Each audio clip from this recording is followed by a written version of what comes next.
Est-ce que vous avez remarqué que parmi les livres qui ont été traduits dans les langues africaines, vous connaissez combien de livres d'ingénierie ont été traduits en Swahili, en Bassa, en Wolof, en toutes ces langues africaines? Vous en connaissez combien? Mais pourtant, quel est le livre qui a été traduit en tellement de langues africaines? La Bible. Vous ne trouvez pas ça étrange? Et une chose est sûre, c'est que la religion fait partie des outils de manipulation qui ont été historiquement utilisés pour maintenir les Africains dans la domination au fil des siècles. Parce qu'en réalité, tout commence là-dedans. C'est parti. Le Congo était un ensemble de territoires et un grand État multiethnique dirigé par un empereur. Cet empire africain était situé dans la partie sud-ouest de l'Afrique et s'étendait sur une superficie de plus de 2,5 millions de kilomètres carrés, soit la moitié de toute l'Europe occidentale. Voilà comment l'empire du Congo est tombé. Le grand empire du Congo, après 8 siècles d'existence. 8 siècles. Oh là là. J'ai mal quand je revisite l'histoire de cette manière. C'est incroyable. Quel genre d'humains sommes-nous? Nous prions. Nous parlons incessamment. Quand quelqu'un dit quelque chose, vous venez corriger avec un verset biblique. Est-ce qu'on ne peut pas corriger nos vies? Les gens sont là, prêts à défendre le gouvernement. Du moment qu'ils sirotent un peu de champagne, voyagent à volonté, font Dubaï en première classe, bon, la vie va bien. À la prière, les gens vont pour prier, demandant quoi? Ce n'est pas parce que les gens aiment Dieu. J'ai fait une vidéo là-dessus. Les Africains généralement prient, c'est pour leurs propres intérêts. C'est parce qu'ils pensent qu'en priant, Dieu va lui donner de l'abondance, il va vivre la plénitude de la vie, la richesse. Les prières, c'est la richesse, le visa, le voyage, le mariage. Si vous dites, c'est cela qui a été le point faible de nos ancêtres au XVIe, XVIIe siècle, quand ils ont été surpris par l'agression négrière. Ça a été le point faible de nos ancêtres au XIXe siècle, quand ils ont été surpris à plusieurs endroits du continent par la pénétration coloniale barbare.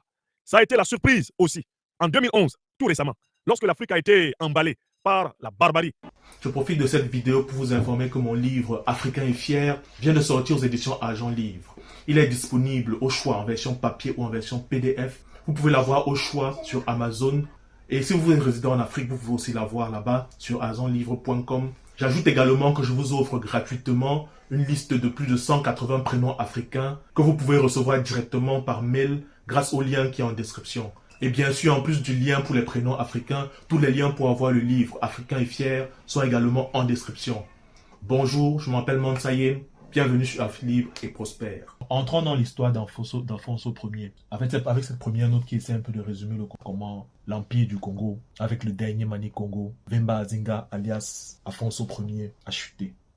Alfonso Ier, 1456-1543, Alfonso Ier est le deuxième monarque chrétien du royaume du Congo. Le premier monarque chrétien était son père. Probablement né au 7e siècle et à son apogée au 15e siècle, ce royaume immense correspondrait aujourd'hui, suivant la côte atlantique, au nord de l'Angola, à la quasi-totalité de la République du Congo, à l'ouest de la République démocratique du Congo et à une partie du Gabon. Vers l'est, il s'étendait de l'océan Atlantique jusqu'à l'ouest de la rivière Kwango et vers le sud du fleuve Congo jusqu'au fleuve Logé. Vous voyez que c'est un empire immense et qui a existé depuis le 7e siècle jusqu'au 15e siècle.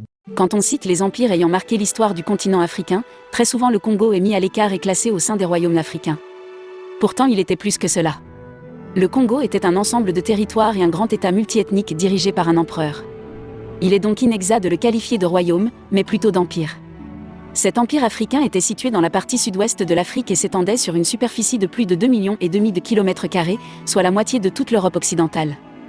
Il était situé dans un espace actuellement compris entre des territoires du nord de l'Angola, de la République du Congo, de la province de Cabinda, d'une partie de la RDC et d'une partie du Gabon.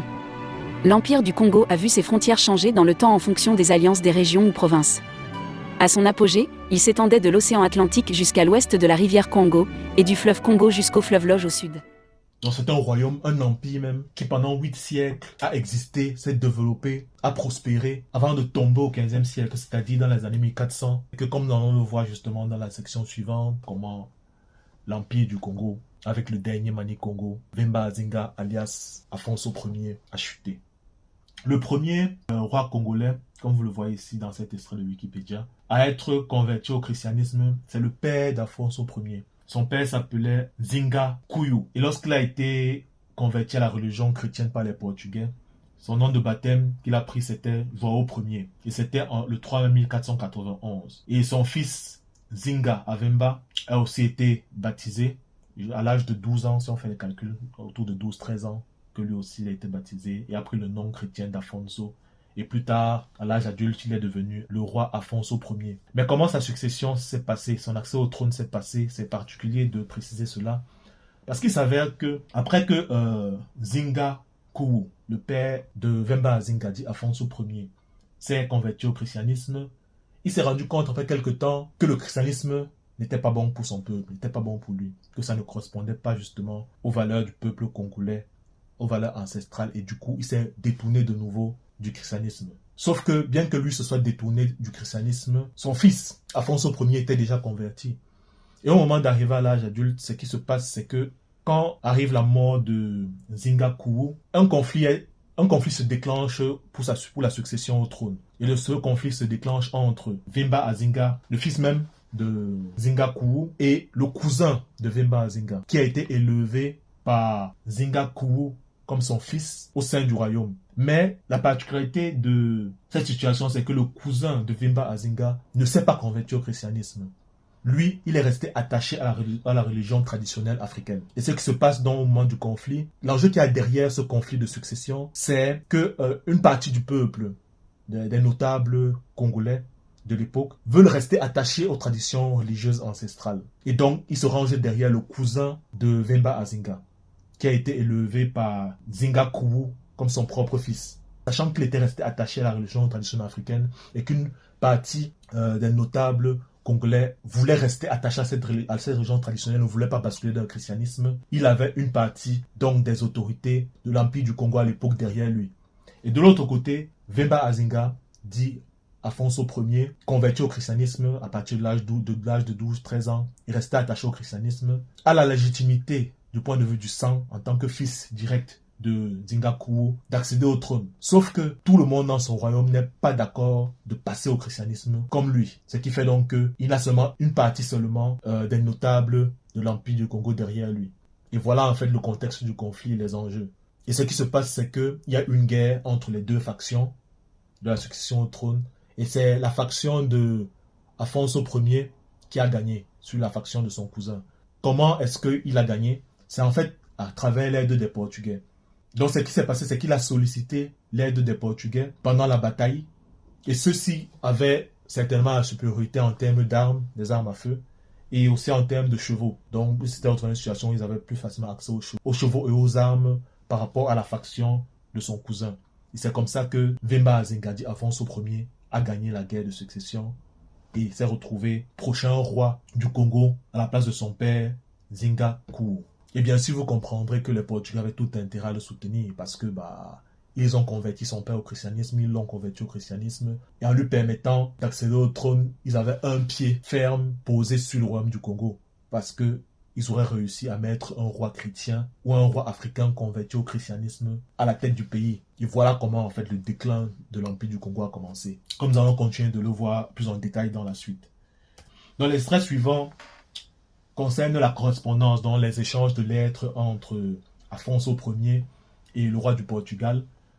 Parce que comme j'ai dit, il a été aidé par les Portugais qui l'ont aidé à accéder au trône.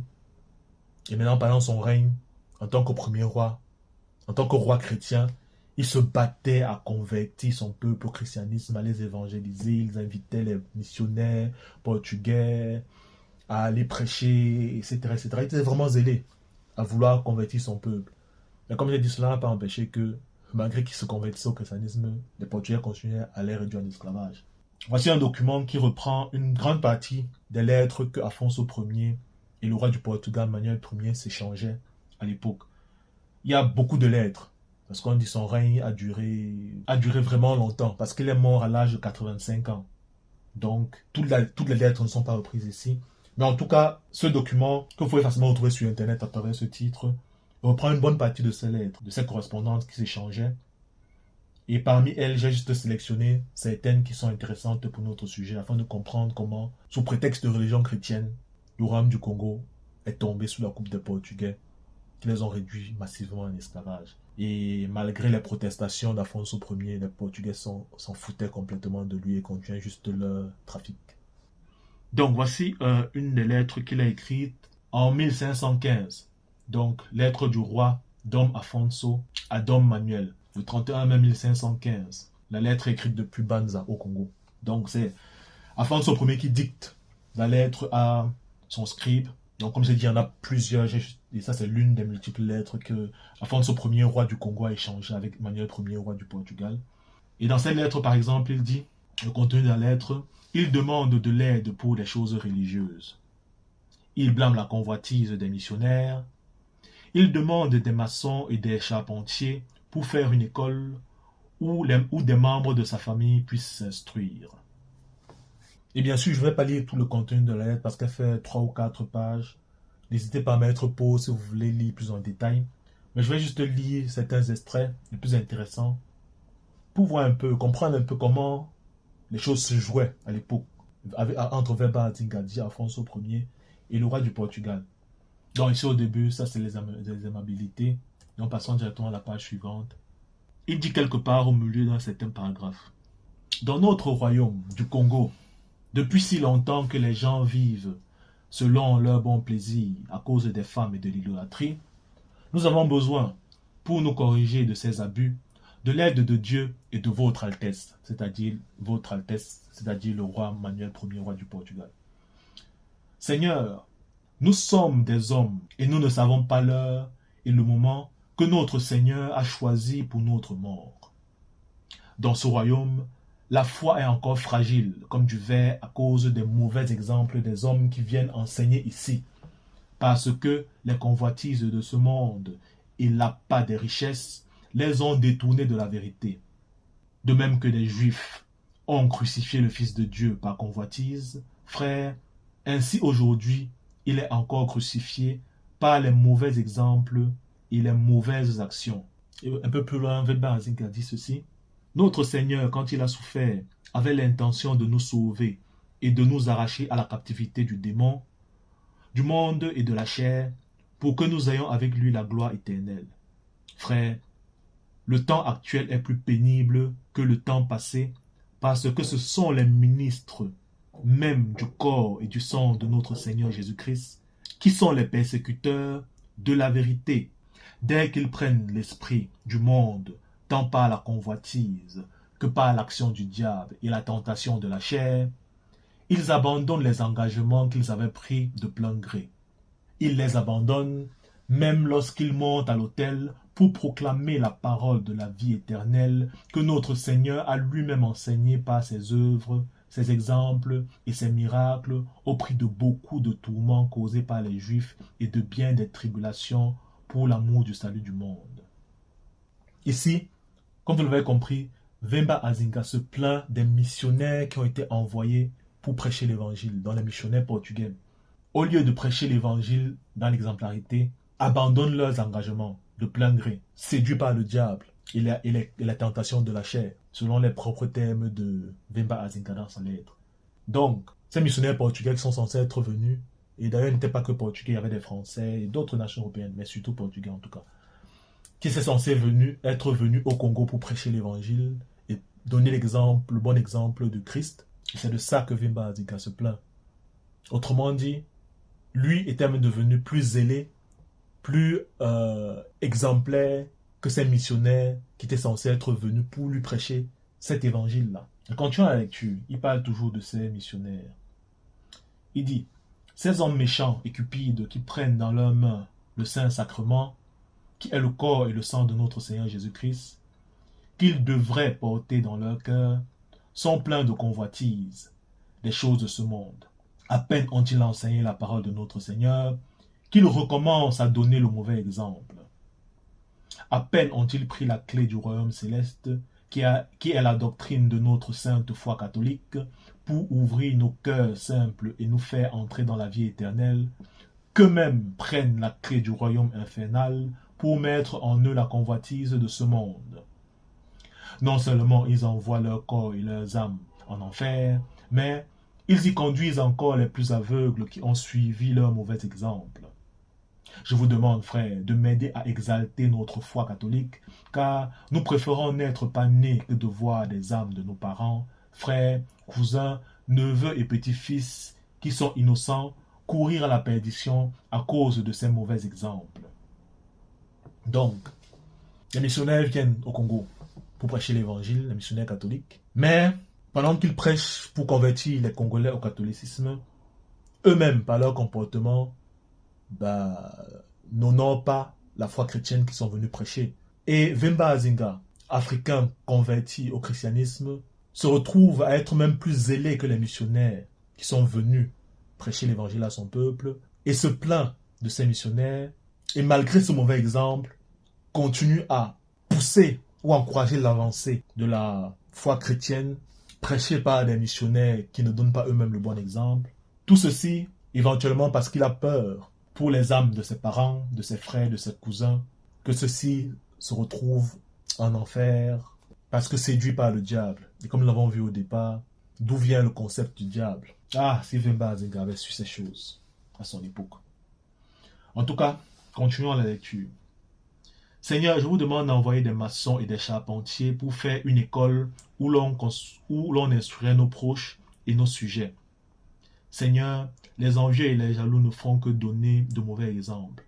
De la sorte, je ne puis toucher le cœur de mes gens, alors que la Sainte Écriture serait le remède approprié, car la parole du Saint-Esprit est contraire au monde, à la chair et aux démons. Donc, d'après ce paragraphe, pour Vemba Azinga dit Afonso Ier, la solution au problème de son peuple, c'est qu'il se convertisse massivement et de plus en plus à la foi chrétienne. Mais je veux faire remarquer une chose. Il l'encourage, il demande ici de l'aide pour pouvoir construire des écoles afin d'instruire son peuple. Mais de quelle instruction s'agit-il? Est-ce que vous avez remarqué que parmi les livres qui ont été traduits dans les langues africaines, vous connaissez combien de livres scolaires, des livres de mathématiques qui ont été traduits en langue congolaise? Vous en connaissez combien?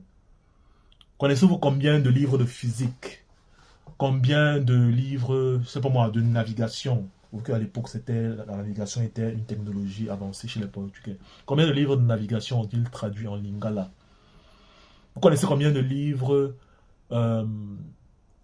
d'ingénierie ont été traduits en swahili, en bassa, en wolof, en toutes ces langues africaines? Vous en connaissez combien?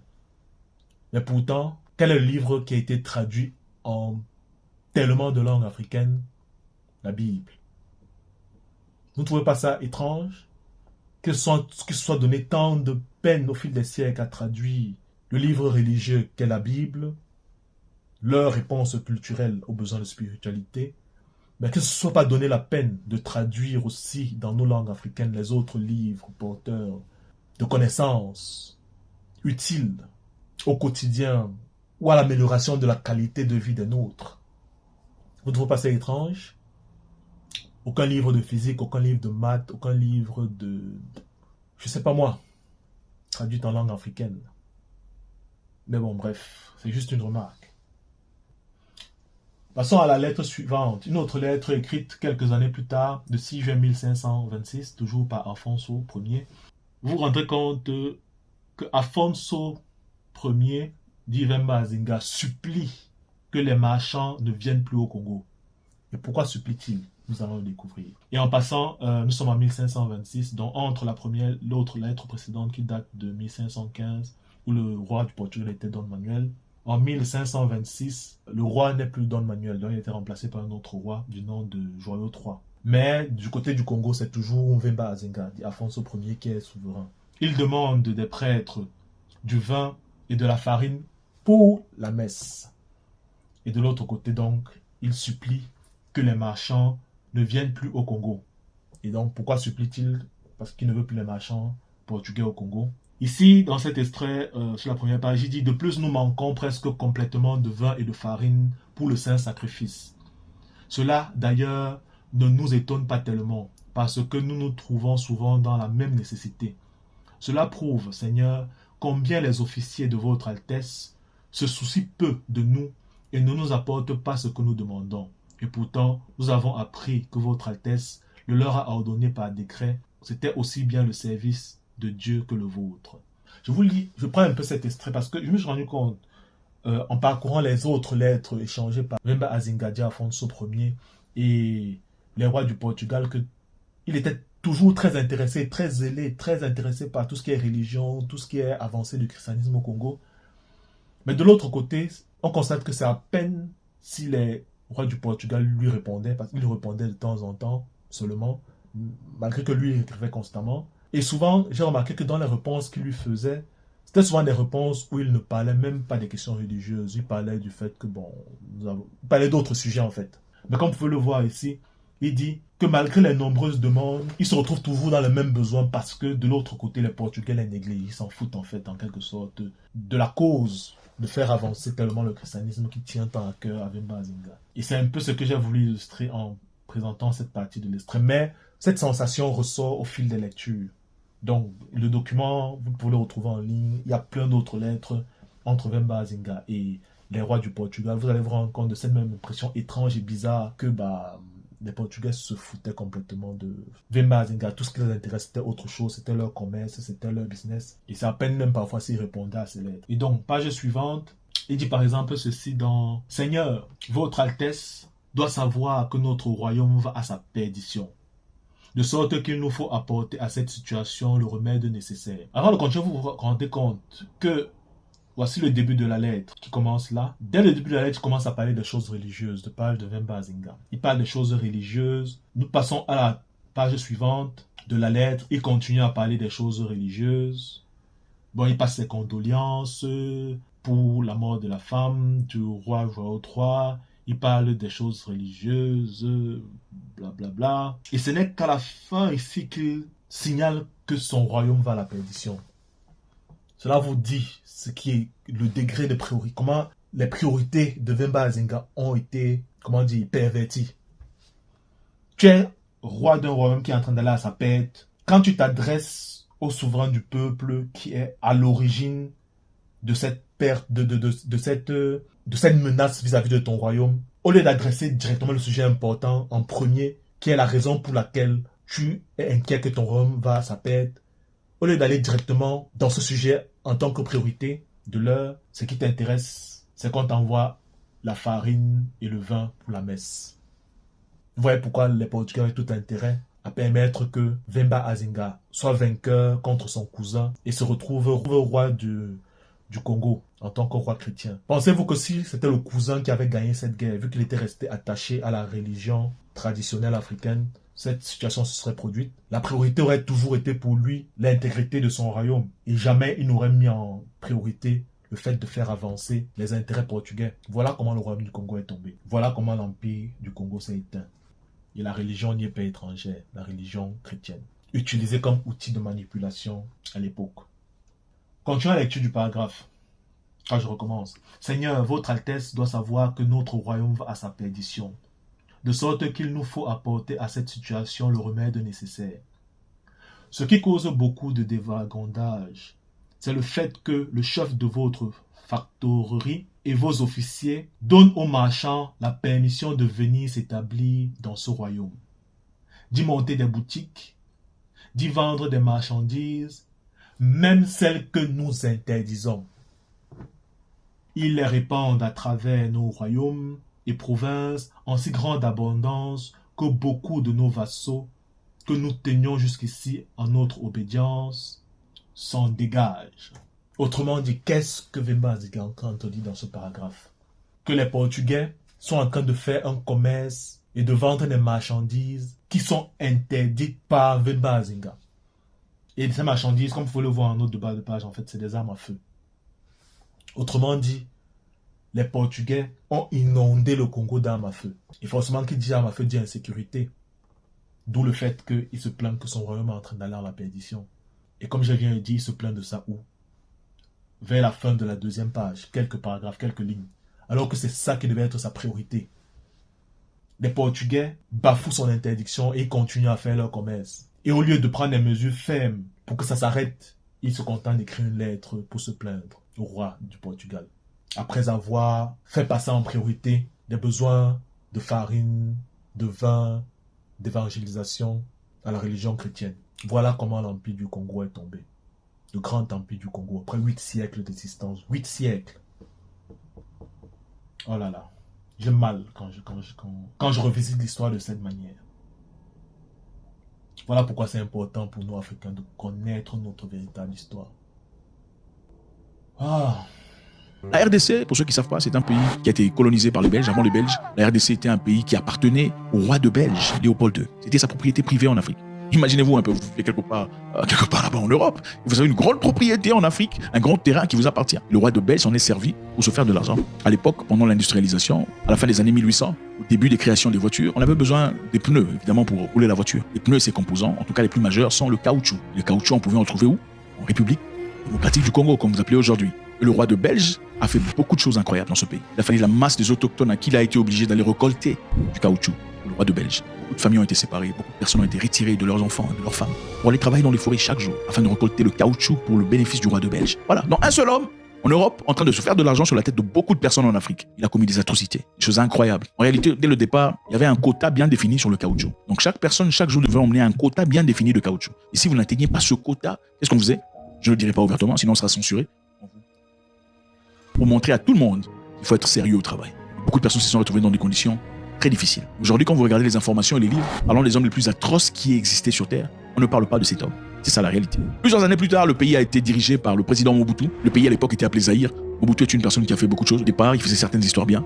L'une des belles choses que Mobutu a pu accomplir, c'est emmener l'identité des Zaïrois à l'époque à l'africanéité. C'est-à-dire, la plupart des Zaïrois avaient des noms européens complètement. C'est-à-dire Jean-Bertrand Luscar, Patrick Foscar, Jean-Luc Lombard. Il a rapporté ce qu'on appelle l'authenticité, l'africanéité. C'est-à-dire, les Africains pouvaient désormais retrouver un nom africain. Certains désormais pouvaient s'appeler Lukumbu Kabila, Ambieto Mobetu, Lumumba Cefalo, ainsi de suite, donnant ainsi un sens d'appartenance à la culture africaine.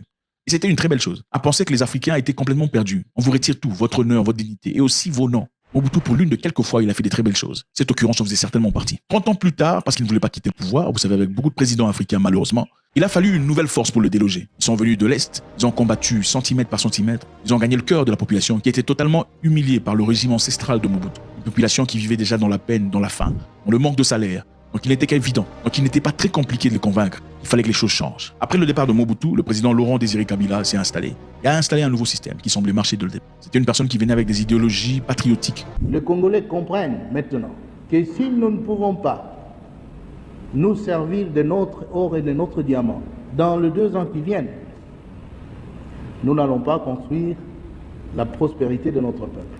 Il n'y aura pas assez d'écoles, pas assez d'hôpitaux, une vie décente serait difficile, on continuerait à croupir dans la misère.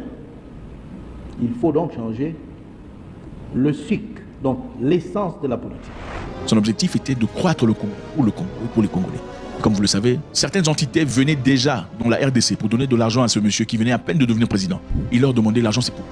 On dit non, c'est juste un cadeau. Il dit non, j'ai pas besoin des cadeaux. On n'a pas aimé ça. Vous savez comment ça se passe? Généralement, quand vous devenez président, les grandes entreprises ou certaines entités, on voit leurs personnes vous voir. Vous donnez de l'argent pour préparer leur terrain. On vous donne de l'argent gratuit. Pourquoi?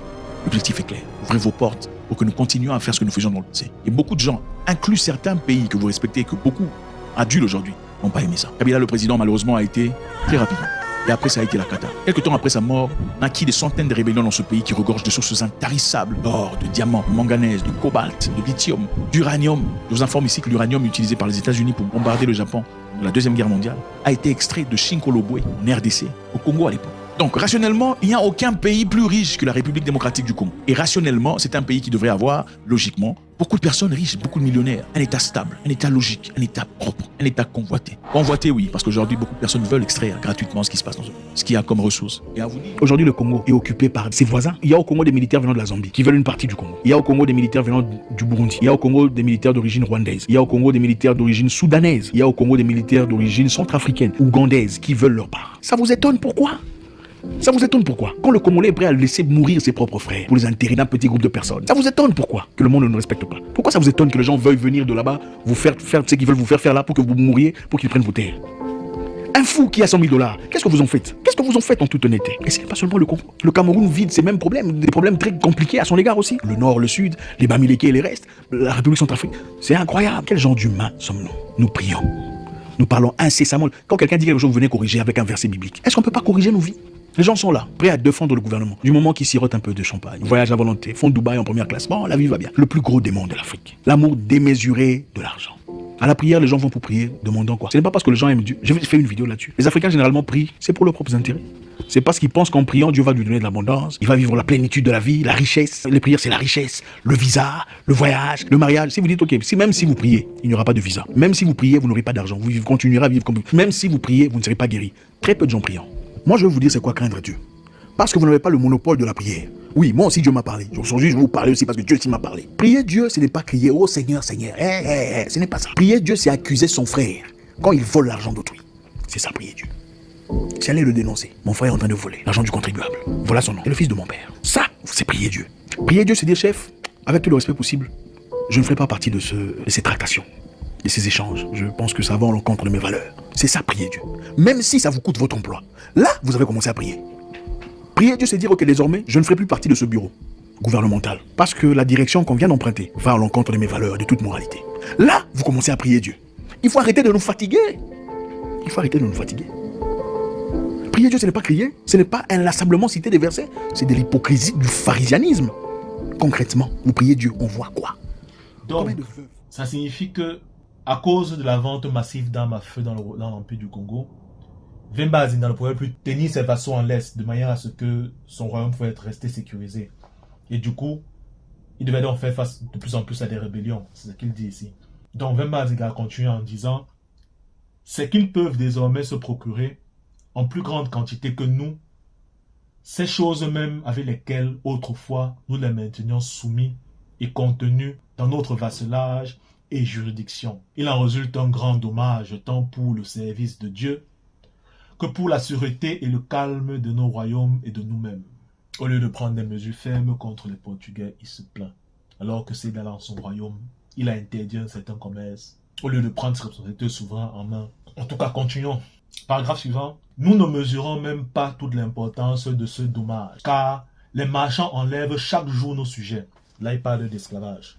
Donc non seulement les Portugais vendaient des armes partout dans l'Empire du Congo, ce qui a augmenté l'insécurité et conduisait à la dislocation progressive de l'Empire, mais en plus, ils enlevaient des Congolais pour les réduire en esclavage.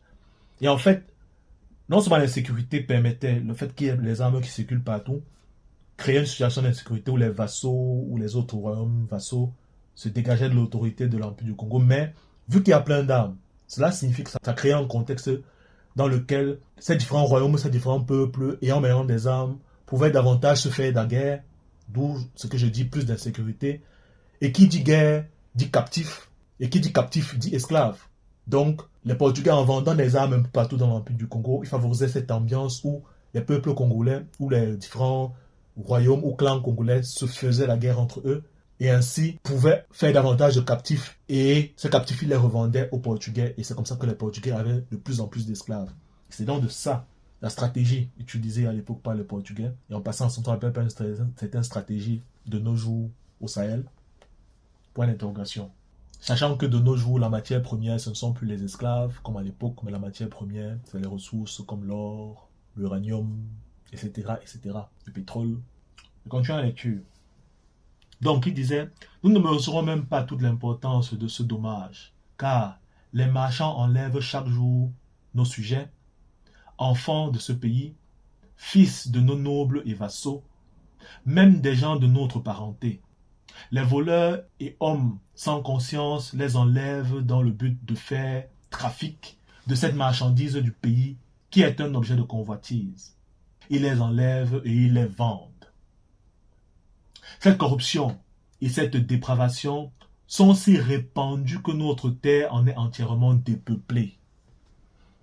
Et c'est à la fin de la lettre qu'il passe se plaindre de ça. Alors ça devait être ça qui devait introduire sa lettre. Il devait même créer un conflit diplomatique de grande ampleur entre le Congo contre le Portugal. Mais ça n'a pas été fait à l'époque par Vemba Azinga. Pourquoi? Parce que tout ce qui l'intéressait d'abord en premier, c'était l'avancée de la région chrétienne. Prêché par des missionnaires chrétiens catholiques qui eux-mêmes ne donnaient même pas le bon exemple. Quelle ironie. Ah, la religion. Oh. Et je fais bien la distinction entre la religion et la spiritualité. Ils les enlèvent et ils les vendent. Cette corruption et cette dépravation sont si répandues que notre terre en est entièrement dépeuplée. Votre Altesse ne doit pas juger que cela soit bon, ni en soi, ni pour son service. Pour éviter cet abus, nous n'avons besoin en ce royaume que des prêtres et de quelques personnes pour enseigner dans les écoles et non de marchandises, si ce n'est du vin et de la farine pour le saint sacrifice. C'est pourquoi nous demandons à votre Altesse de bien vouloir nous aider et nous favoriser en ordonnant à vos chefs de factory de ne plus envoyer ici ni marchands ni marchandises. C'est en effet notre volonté que ce royaume ne soit un lieu ni de traite ni de transit d'esclaves pour les motifs énoncés ci-dessus. Nous demandons à votre Altesse une fois encore de l'imposer ainsi, car nous ne pouvons pas d'une autre manière remédier à un dommage si manifeste. Donc, au lieu de prendre ses responsabilités de roi, de manier Congo en main, et de frapper du poing sur la table, et d'arrêter ce fâcheux commerce sur son territoire, il confie son sort entre les mains du roi du Portugal et demande au roi du Portugal de demander à ces gens d'arrêter. Voilà comment le royaume du Congo, l'empire du Congo est tombé. Le syndrome du Messie. Au lieu de prendre sa responsabilité et de faire ce qui doit être fait en tant que Mani Congo, il laisse son sort entre les mains de quelqu'un d'autre, entre les mains du roi du Portugal, en demandant au roi du Portugal de dire à ces gens d'arrêter. Et je répète la question, si son cousin, qui était resté attaché à la religion traditionnelle africaine, avait été à sa place, est-ce que c'est comme ça qu'il aurait réagi? Parce qu'on comprend bien là qu'il réagissait comme ça. Pourquoi? Parce que lui, ce qui l'intéressait, je parle de Wemba Azinga, c'était l'avancée de la religion chrétienne. Et du coup, l'ordre des priorités dans son esprit a totalement été inversé. Il s'est démontré dans cette lettre. Il commence à l'être en parlant des questions religieuses, qui est devenue la priorité pour lui, plutôt que de commencer en parlant du fait que son peuple est en train de périr, son pays est en train d'être dépeuplé, son pays est en train d'être ravagé par l'insécurité, par la circulation des armes incontrôlées. Non, sa priorité, ce n'était plus ça. C'était l'avancée de la religion chrétienne dans le Congo. Voilà comment l'empire du Congo est tombé. Ce que je dis ici concernant cette relation bizarre qui s'est installée entre Afonso Ier et les rois du Portugal, ça s'illustre encore dans cette lettre suivante que nous allons lire, qui date du 26 août 1526. Donc c'est-à-dire un mois après la lettre précédente qui datait du 6 juillet 1526. Donc un mois plus tard, Afonso Ier écrit encore à Dom Joao. Donc ça veut dire que, comme je disais, quand il parle de cette relation bizarre, Wemba Azinga dit à Afonso Ier passer son temps à écrire au roi du Portugal, mais c'est comme si ceux-ci prenaient la peine de lui répondre. Mais bon, on va lire et vous allez voir davantage de quoi il en retourne ici. Donc, un peu un résumé du contenu de la lettre. Le roi accuse réception de 2 lettres concernant des Français arrivés au Sayo. Parmi les Français faits prisonniers se trouvait un prêtre. Il se plaint des pilotes portugais. Il demande comme remède aux maux du royaume l'envoi de nombreux prêtres. Il réclame 3 ou 4 bons professeurs de grammaire, 5 ou 6 maçons et des charpentiers pour terminer quoi? Les églises. Surtout celle de Notre-Dame de la Victoire. Voilà, par exemple, 2 lettres reçues en réponse. Donc, 2 réponses du roi du Portugal à Wemba Azinga. Et dans ces réponses, pendant que Wemba Azinga est préoccupé par les questions religieuses, la réponse du roi du Portugal ne parle même pas des questions religieuses. Il mentionne plutôt 2 prisonniers de 2 lettres concernant des Français arrivés au Sayo. Donc, la lettre concerne des Français, c'est-à-dire des sujets, un peu comme si Wemba Azinga dit Afonso Ier et les rois du Portugal, que ce soit Manuel Ier ou même aujourd'hui Joao III, vivaient sur 2 planètes différentes.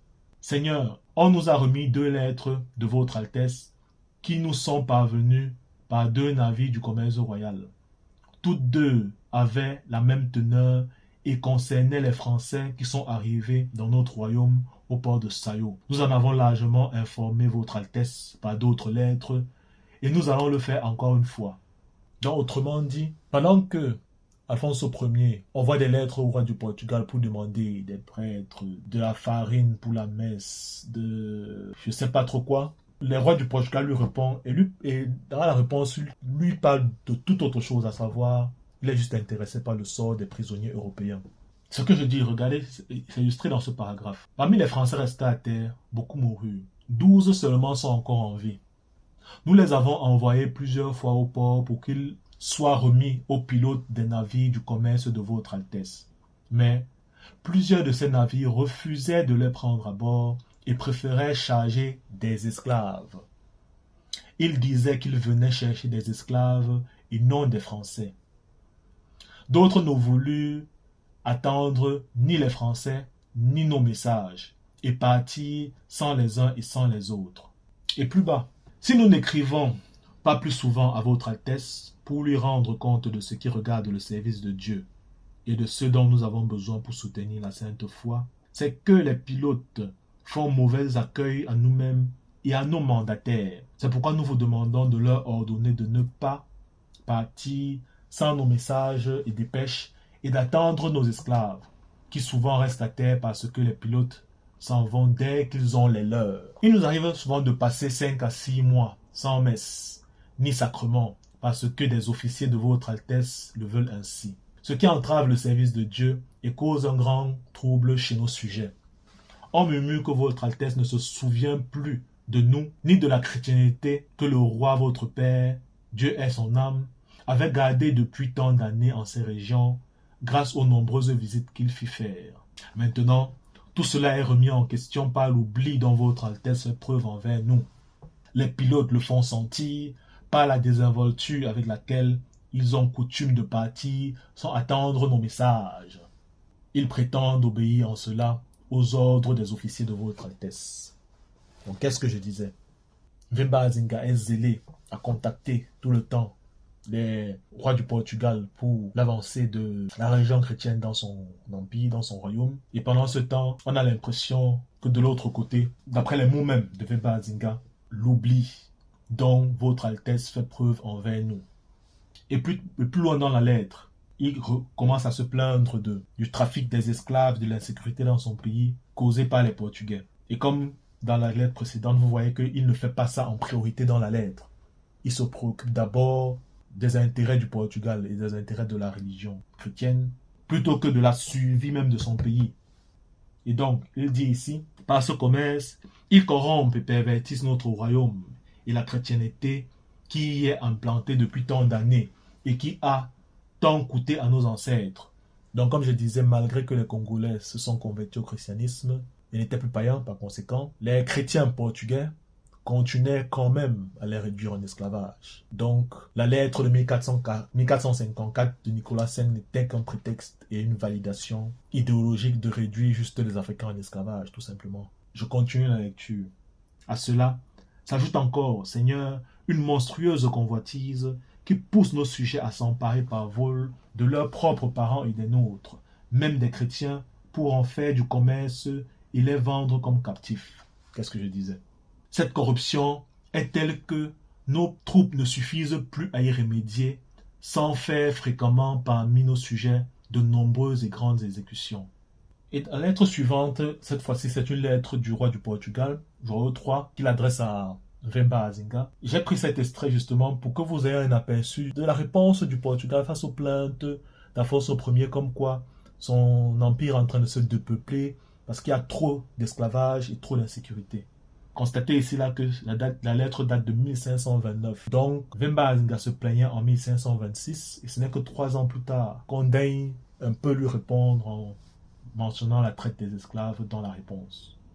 Et quelle réponse? Voyons, c'est que dit João III à Vemba Azinga, page 175.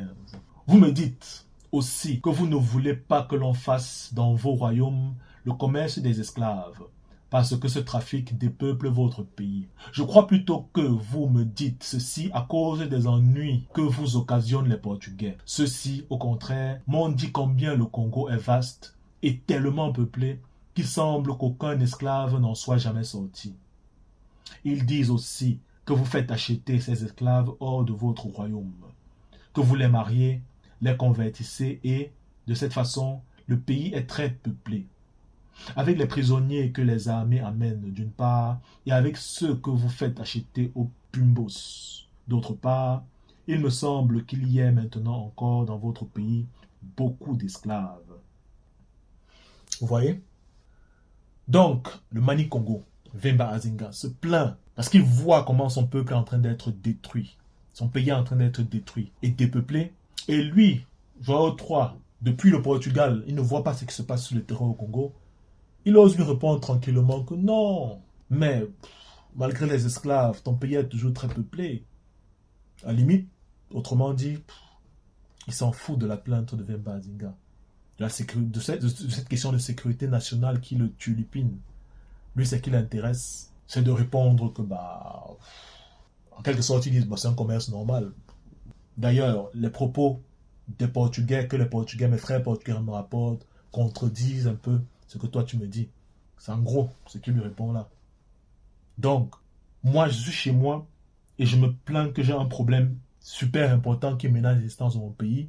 Et toi, depuis des milliers de kilomètres, tu me réponds en gros que c'est pas aussi grave que ça.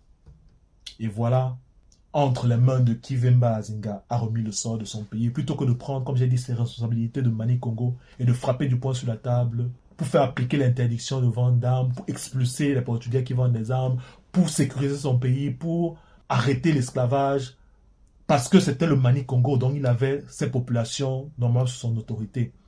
Il se contente d'écrire des lettres au roi du Portugal pour leur demander gentiment de dire aux Portugais d'arrêter de vendre les armes et d'arrêter de pratiquer l'esclavage. Comme si les Portugais allaient gentiment l'écouter et gentiment arrêter de faire ce qu'il a gentiment demandé. Voilà comment le grand empire du Congo, après 8 siècles d'existence, de croissance et de prospérité, est tombé. Les Africains doivent noter qu'il est prévu de continuer à les agresser militairement. L'Europe continuera à agresser militairement l'Afrique. Il n'y aura pas une période de paix où les puissances européennes auront renoncé à monter des coups tordus contre l'Afrique. C'est-à-dire à monter des rébellions, c'est-à-dire à monter des guerres civiles, c'est-à-dire à monter des coups d'État, c'est-à-dire à monter des attentats économiques, à fabriquer artificiellement des crises pour soumettre les Africains. L'Afrique va continuer à être soumise d'une façon ou d'une autre à la guerre de l'élite européenne. Ça, c'est la première recommandation. Par conséquent, les peuples africains, les États africains, les géostratèges africains doivent continuer à réfléchir et à travailler à la consolidation du système sécuritaire africain, comme le font aujourd'hui les dirigeants du Mali, du Burkina Faso et du Niger. Ça, c'est la première recommandation. L'Afrique sera en guerre permanente.